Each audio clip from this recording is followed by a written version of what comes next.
گوش کنید چقدر چونگله. وای وای وای خودشو گرد و غلوم بگرده. نگوش کنید آخه. وای وای وای نگوش کنید.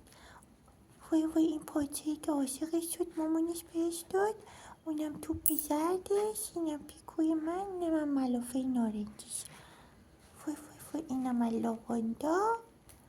وای وای وای اینم از اسباب بازیش که دفتر منه. چونگول مامانشه. نگوش کنید آخه. بابا بیاری مامان برات بخوری. برم ظرف غذاشو بیارم بذارم ببینم غذا میخوره. آره برم غذاشو بیارم. بریم غذاشو بیاریم.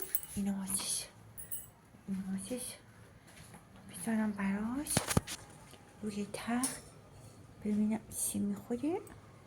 براش جوانه گندم درست کردم، سبز شد. گفتم تنوع داشته باشه. ببینم بچم این چیکار میکنه. اولین بارش داره جوانه گندم میبینه. امیدوارم سبز شد. وای وای وای گندمات اینا هن مامی. پیکو وای داره اونا رو اونجا در میاره که بخواد گندمش. بیا مامی بیا اینجا. پیکو ببین ایناش. هم جوانم براش درست کردم ولی اشتباهی داره. ای کشی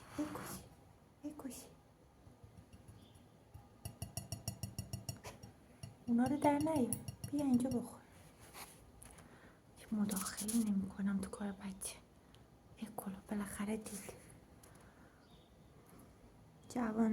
جوانه گندم پرنده فروشی به من گفت خیلی خوبه براشون. و میدونم که جوانه گندم خیلی ویتامین و اینا داره. بخوری که نوش گوشت رونش بشه، باعث سلامتی و خوشحالی و شادی قلبش بشه، روح روانش تازه بشه، تمامی ویتامینا و مواد معدنی و پروتئینش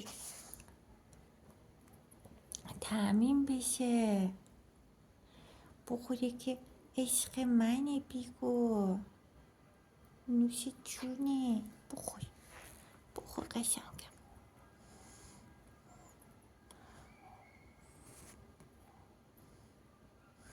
دیگه وقتی گندم رشد میکنه سبزه میشه دیگه فکر نمیکنم ارزش غذایی بمونه توی اون گندمک کوچولوی آخرش، ولی اولش که جوانه میزنه اون خیلی خوب.